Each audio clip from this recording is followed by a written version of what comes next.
কি গো কিতা করেন? কিতা করি আমরা তো রাতে কোনাইছেন আমার জিগাইতেন কিতা করি ওই কালকে কইলাম না বলে আমার নন আসাইছে তো এখন নন এসে কইছে এই মাংস খাইব বাইরের কাছে বুঝছেন আর শাশুড়ি কইছে মায়ের এতদিন পড়াইছে একটু মাংস আনতি না বুঝছিস না তো আমার জামাই এসে নো তা আমি মনে করছি না জানি কি আনছে কোথাও মাংস হয়েছে বুঝলি অনেক রাত বাজে 10টা বুঝছেন ওখানে মাংস রান্ধতে আমার জামাইটা আবার ঠিক করে বুঝে না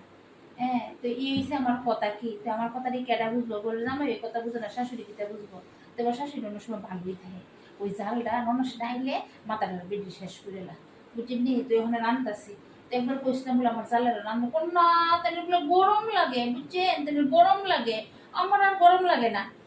হ্যাঁ তো এই যে কথা কি তোমরা কিতা করো আমার জামাই তো কোনো কথা বলতো না আমার জামাই তো মা বকতো